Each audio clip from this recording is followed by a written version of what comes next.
Hello friends, నేను మీ Japan సాయిని మాట్లాడుతున్నాను. ఎలా ఉన్నారు మీరు? మీరంతా బాగున్నారు అనుకుంటున్నాను. నేను కూడా బాగున్నాను జపాన్లో. అయితే ఇవాళ ఏంటంటే మనకి యుక్రెయిన్ గురించి, రష్యా యుక్రెయిన్ మధ్యలో పెద్ద యుద్ధం జరుగుతుంది. దాని గురించి మీకు చెప్పాలనుకుంటున్నాను.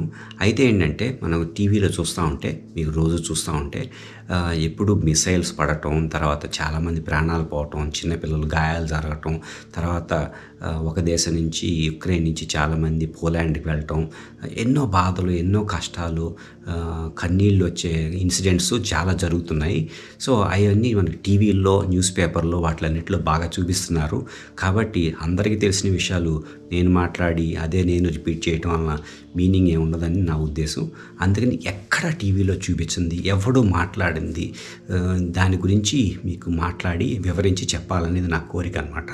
సో నేను చెప్పేది ఏ న్యూస్ పేపర్లోనూ, ఏ టీవీలోనూ ఎక్కడ మీకు ఎక్కువ తెలీదు. ఇదేంటంటే జనరల్గా ప్రొఫెషనల్గా ఆలోచించే వాళ్ళకి తెలుస్తుంది, ఈ విషయాలు తెలుస్తాయన్నమాట. అయితే ఏంటంటే ఇవాళ నేను మీకు చెప్పాల్సింది ఏంటంటే, రష్యాలో యుక్రెయిన్లో యుద్ధం జరిగితే మన పాకెట్కి ఏ రకంగా దెబ్బ తగులుతుంది, ప్రపంచం అంతటికీ ఎటువంటి ఇంపాక్ట్ ఉంటుంది, ఏ రకంగా కష్టపడతాం మనం.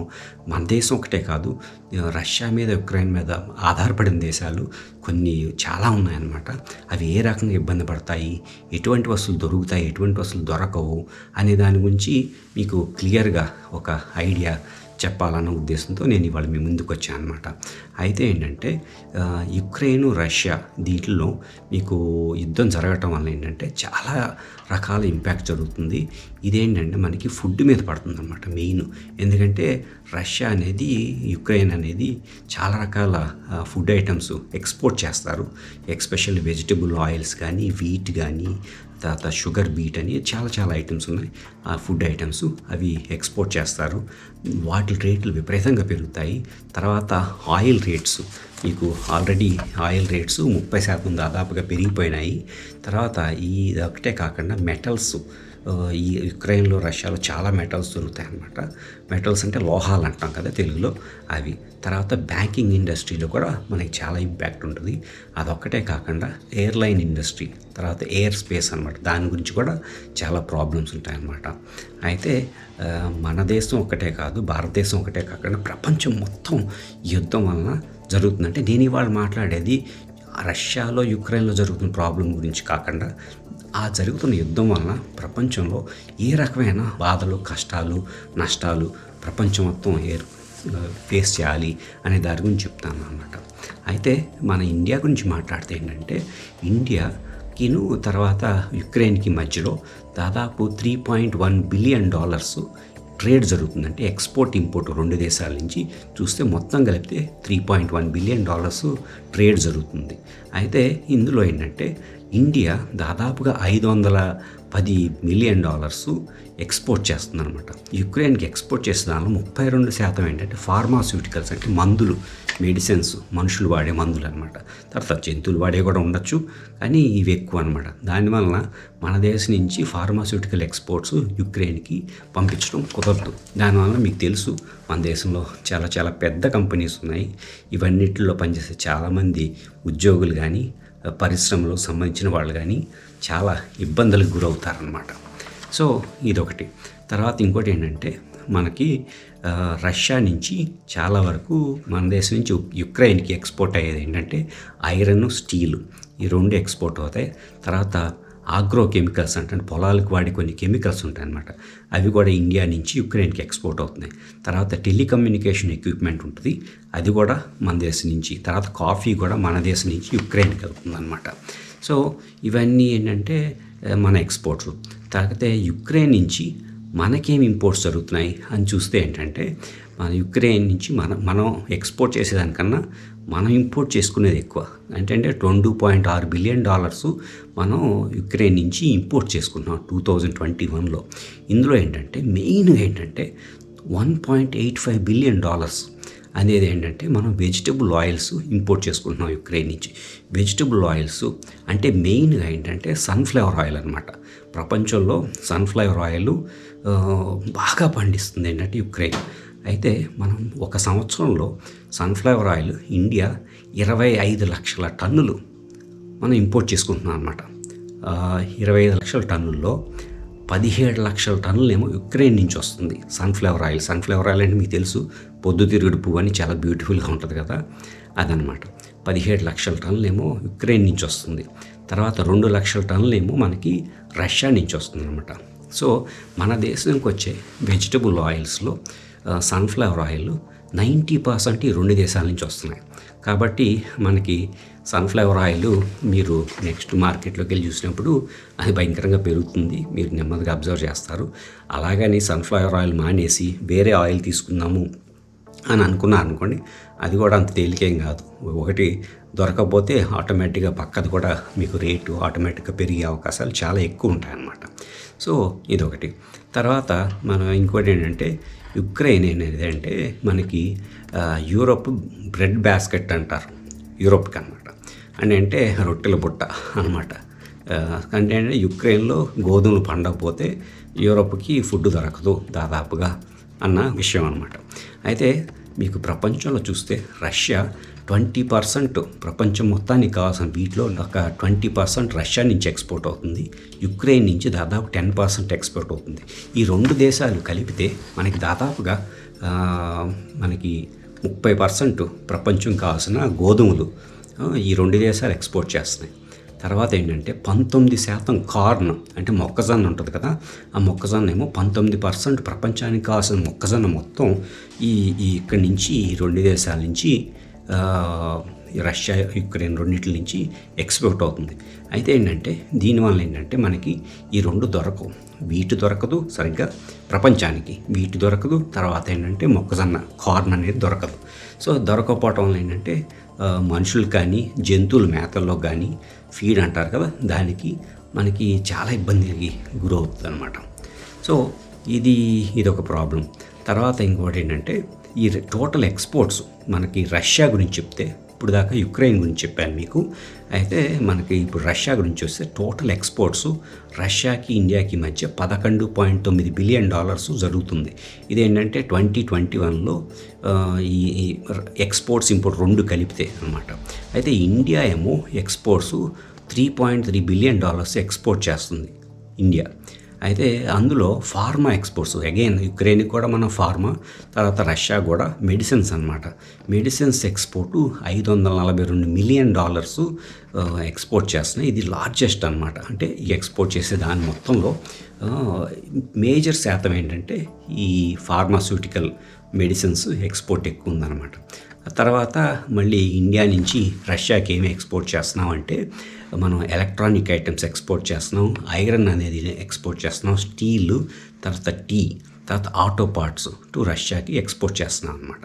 సో ఇది మనం ఎక్స్పోర్ట్ చేసేది. అయితే రష్యా నుంచి మనం చాలా ఇంపోర్ట్ కూడా చేసుకుంటున్నాం అనమాట.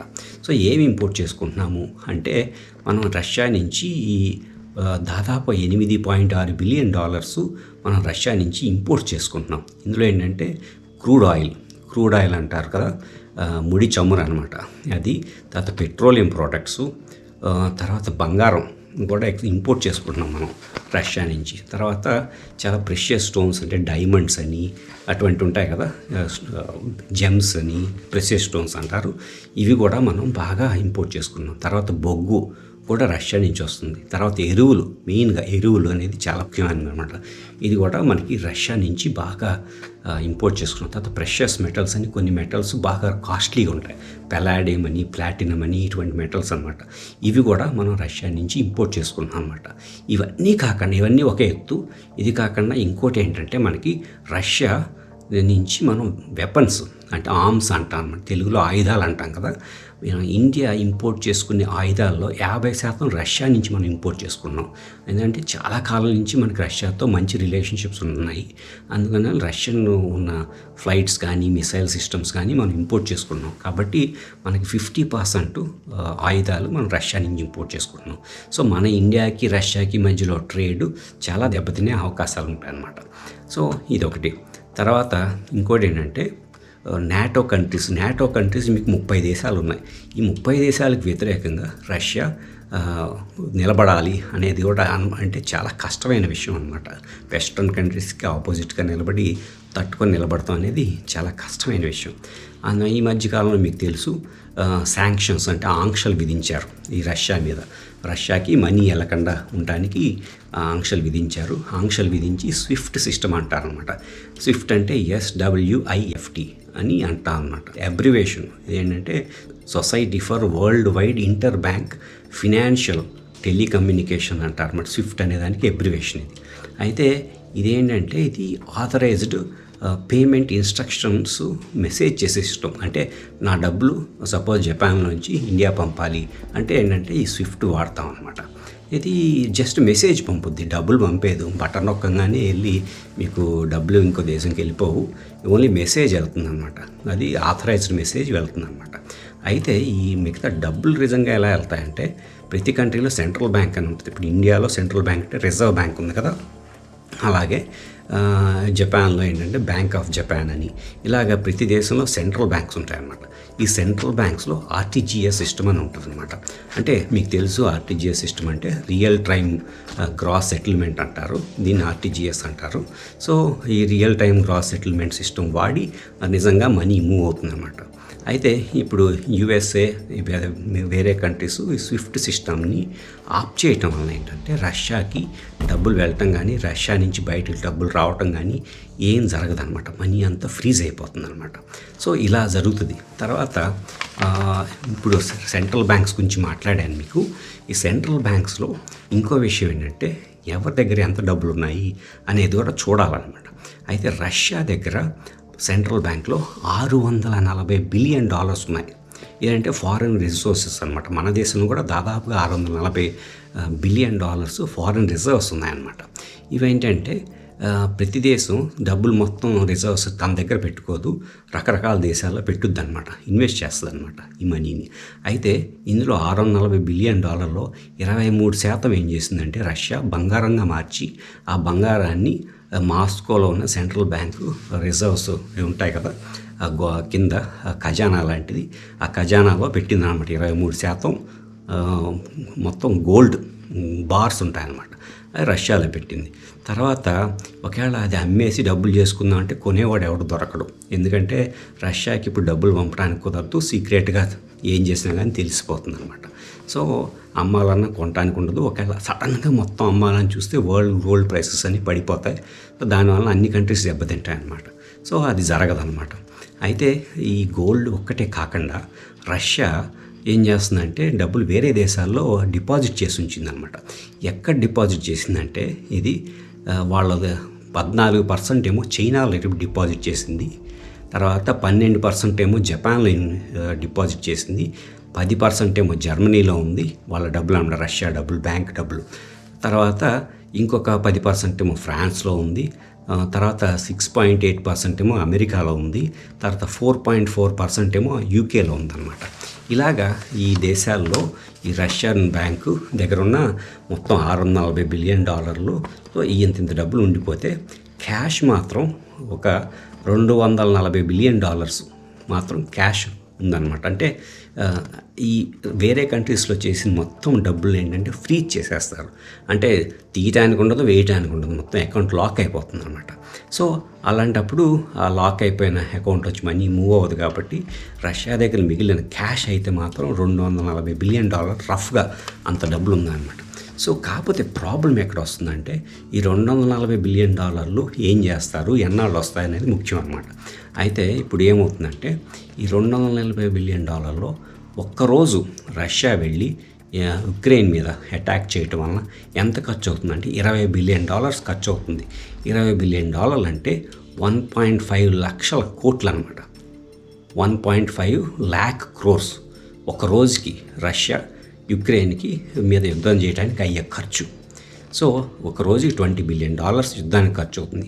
అంటే వెపన్స్ పంపించాలి, వాళ్ళకి సప్లైస్ పంపించాలి, వాళ్ళకి ఫుడ్ పంపించాలి, తర్వాత సోల్జర్స్కి శాలరీస్ పే చేయాలి, ఆ మిషనరీ కొత్తగా ఎక్విప్మెంట్స్ అన్ని పంపించాలి, మళ్ళీ రిపేర్స్ చేయాలి. ఇవన్నిటికీ కలిపి దాదాపుగా ఒక్క రోజుకి $20 బిలియన్ ఖర్చు అవుతుంది. చాలా చాలా పెద్ద అమౌంట్ అనమాట ఇది. అయితే కొన్నాళ్ళు ఈ డబ్బులన్నీ అయిపోతాయి రష్యా దగ్గర. అప్పుడు ఎలా చేస్తుంది అనేది ముఖ్యం అనమాట. సో ఇంకోటి ఏంటంటే వేరే దేశాలు ఒక దేశానికి అప్పు ఇవ్వాలంటే ఆ దేశంలో క్రెడిట్ రేటింగ్ అని చూస్తారు. అంటే వీడికి అప్పు ఇవ్వచ్చా లేదా, వీడికి ఇస్తే మనకు డబ్బులు వస్తాయా లేదా అనేది. అంటే బాగా డబ్బులు లేనివాడికి ఇచ్చేటప్పుడు ఎక్కువ వడ్డీ వసూలు చేస్తాం కదా, బాగా ఉన్న వాళ్ళకి ఇచ్చినప్పుడు తక్కువ వడ్డీ వసూలు చేస్తాం. అయితే ఏంటంటే ఇలాగా క్రెడిట్ రేటింగ్ ఏజెన్సీస్ అని ఉంటాయన్నమాట. క్రెడిట్ రేటింగ్ ఏజెన్సీస్ అంటే ఈ క్రెడిట్ రేటింగ్ ఏజెన్సీస్ అన్నీ వెస్ట్రన్ కంపెనీస్ ఎక్కువ. అంటే ఎస్ఎంపి అంటారనమాట. ఎస్ఎంపి అంటే స్టాండర్డ్ అండ్ పూర్ అంటారనమాట. తర్వాత మూడీస్ అంటారు, ఫిచ్ అంటారు. సో ఇవన్నీ ఏంటంటే ఈ క్రెడిట్ రేటింగ్ కట్ చేసేస్తాయి. అంటే వీళ్ళకి డబ్బులు ఇస్తే దెబ్బతింటావు అనేది చెప్తాయన్నమాట. అంటే ఇన్వెస్ట్మెంట్ గ్రేడ్ నుంచి జంక్ గ్రేడ్కి డౌన్ గ్రేడ్ చేస్తుంది అనమాట. దానివలన ఎవరు ఆ దేశానికి అప్పు ఇవ్వరు. సో ఇప్పుడు ఎవరు రష్యా అడిగినా కానీ అప్పిచ్చే నాదుడు దొరకడనమాట. ఒకవేళ ఏదన్నా ఉంటే వాళ్ళకి ఫ్రెండ్లీగా ఉన్న దేశం ఉంది, చైనా ఉంది. అది అఫీషియల్గా ఇవ్వడానికి ఉండదు, వేరే మార్గాలు ఏమైనా ఉంటే అది చూడాల్సి వస్తుంది అనమాట. సో ఇది మనం ఇప్పుడు ప్రస్తుతం రష్యాలో జరిగిన మన తెర వెనకాల జరిగే విషయాల గురించి మాట్లాడుతున్నాం. ఇందులో మనం ఫుడ్ గురించి మాట్లాడాం, ఆయిల్స్ గురించి మాట్లాడాం, ఎక్స్పోర్ట్ గురించి మాట్లాడాం, తర్వాత శాంక్షన్స్, బ్యాంకింగ్ సిస్టమ్స్ గురించి మాట్లాడాం. సో ఇవన్నీ ఇలా జరుగుతున్నాయి అన్నమాట. సో ఇదే కాకుండా ఇంకా చాలా జరుగుతున్నాయి. అది కూడా మీకు నెక్స్ట్ ఎపిసోడ్లో చెప్తాను, చూడండి.